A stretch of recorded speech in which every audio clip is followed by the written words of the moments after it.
ಪ್ರೀತಿಗೆ ರಾಯಭಾರಿಯಾದ ಅಭಿನಯ ಚಕ್ರವರ್ತಿ ಕಿಚ್ಚ.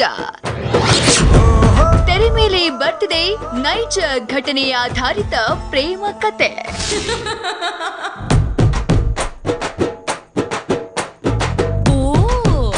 ಆಗ್ಲೇ ರೋಡ್ ರೋಮಿ ಆಗ್ಬಿಟ್ರಾ? ಥ್ಯಾಂಕ್ಸ್ ಕಣಮ್ಮಿ.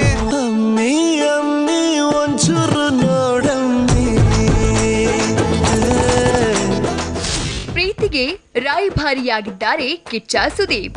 ಅರೆ ಅದ್ಯಾರು ಪ್ರೀತಿಗಪ್ಪ ಅಂತ ತಲೆ ಕೆಡ್ಸ್ಕೋಬೇಡಿ.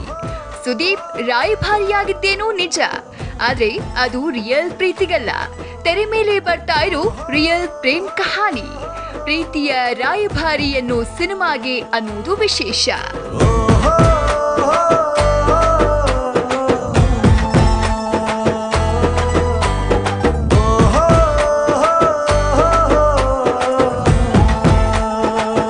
ಹೌದು, ಇತ್ತೀಚೆಗಷ್ಟೇ ಕಿಚ್ಚ ಸುದೀಪ್ ಪ್ರೀತಿಯ ರಾಯಭಾರಿ ಸಿನಿಮಾದ ಆಡಿಯೋನ ಅದ್ಧೂರಿಯಾಗಿ ಲಾಂಚ್ ಮಾಡಿದ್ದಾರೆ.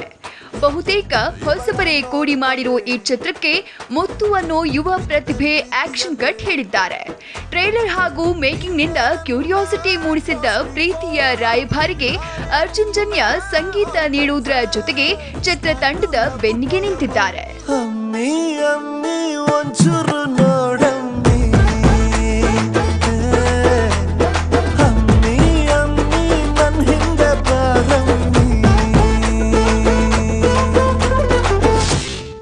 ಅಂಜನಾ ದೇಶಪಾಂಡೆ ಮತ್ತು ನಕುಲ್ ಮುಖ್ಯ ಭೂಮಿಕೆಯಲ್ಲಿರೋ ಈ ಚಿತ್ರ ನೈಜ ಪ್ರೇಮ ಕಥೆಯ ಆಧಾರಿತ ಸಿನಿಮಾ.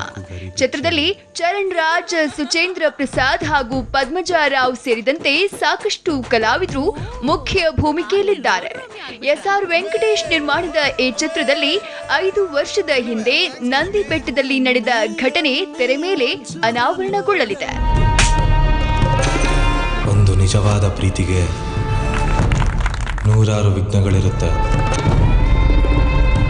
ವಿಷಯ ಬೀದಿಲಿ ಬಿದ್ದಿರೋ ಕಲ್ಲಲ್ಲ, ತೇಲೋ ಗಾಳಿ. ಪ್ರೀತಿಯ ರಾಯಭಾರಿ ಚಿತ್ರದಲ್ಲಿ ಪವರ್ ಸ್ಟಾರ್ ಪುನೀತ್ ರಾಜ್ಕುಮಾರ್ ಹಾಡಿರುವುದು one of the highlight. Appu ಜೊತೆ ಸಾಧು ಕೋಕಿಲ, ವಿಜಯ್ ಪ್ರಕಾಶ್ ಮತ್ತು ಚಂದನ್ ಶೆಟ್ಟಿ ಕೂಡ ಗಾನ ಬಜಾಯಿಸಿದ್ದು ಪ್ರೀತಿಯ ರಾಯಭಾರಿ ಆಲ್ಬಂನ ಕಲರ್ಫುಲ್ ಮಾಡಿದ್ದಾರೆ. 90% ಭಾಗ ಶೂಟಿಂಗ್ ಕಂಪ್ಲೀಟ್ ಮಾಡಿರುವ ಚಿತ್ರತಂಡ ಆದಷ್ಟು ಬೇಗ ಚಿತ್ರೀಕರಣ ಮುಗಿಸಿ ಪ್ರೇಕ್ಷಕರ ಮುಂದೆ ಬರಲಿದೆ. Entertainment bureau, TV9.